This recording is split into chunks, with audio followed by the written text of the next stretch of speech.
When you bought it for your daughter, how much did you pay for it? I paid $900 for it. You paid $900 for the car. You're not going to spend $3,000 to fix it. I understand that. Where is the car now? It's sitting in my driveway. That we had to push in my driveway after he left it sitting in front of my house. Your Honor, we took the car to his house together. Matter of fact, he drove the car to his house as I drove his truck behind him. I don't care. Okay. The car, well, I have a blue book value for the car. Listen to me, Mr. Gibson. I want you to start with the premise that I don't believe the story you just told me, that the car was in the same condition when you got it. Okay. I want you, that I don't believe that story. Just my job. You don't go to the trouble of getting an estimate unless it was your responsibility. So you're going to pay him for the car. The next thing is, you had an argument at some point. On what date? On November 2nd.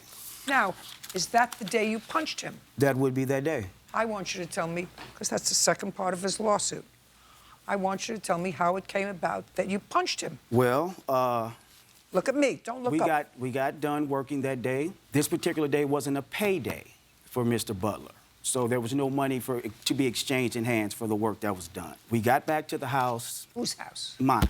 Upon me unloading the truck with some of the things that were used that day, Mr. Butler was in front of the house yelling, "You gonna pay me for my car that you crashed, this, that, and the other," okay? I'm not hearing him because I'm in the garage. Well, if you don't hear him, then you don't know what he said. Well, No, just a wait, second. Just a second. If you're not hearing him because you're in the garage, don't tell me what you conjured up in your brain that he said. Well, it gets deeper than that. As I was coming out the garage, I could hear her tone, which is more high-pitched. Now I'm outside. He's still ramping and raving. No, ranting and raving. Okay. I don't want you to tell me about ranting and raving. I want you to tell me what you heard him say. And your fiancée is now outside of the house. She's now outside the house. Go ahead. So you heard him say... 9, 10 times. 9 or 10.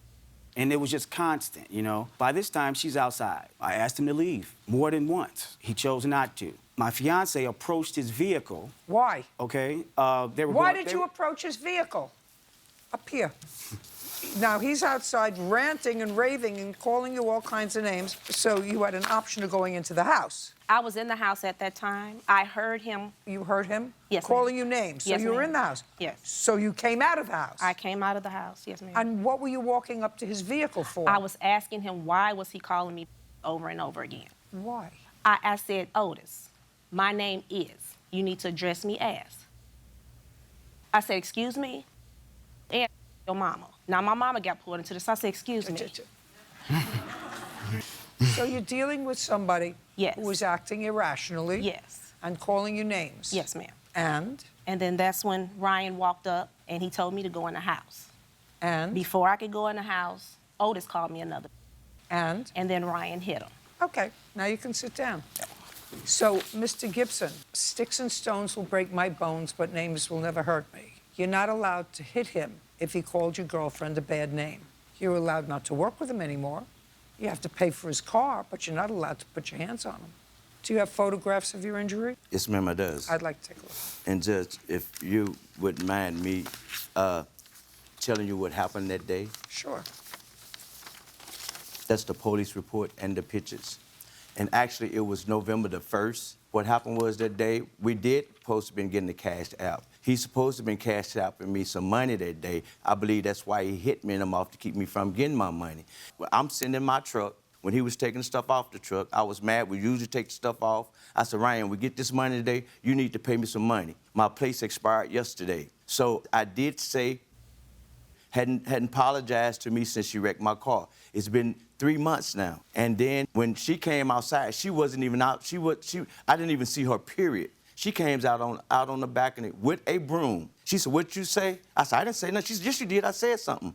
I said, "Well, if the shoe fit, word." She then came downstairs running from up off the balcony. I'm sitting in my truck. She came down to my truck with the broom. I said, "Hey, man, get this away from my truck." She said, "I would beat the out of you." So then after I stated that, he came, said, "Hey, baby, get back." And as he walking her away from my truck, he turned and stole me twice, and he took out running toward his push.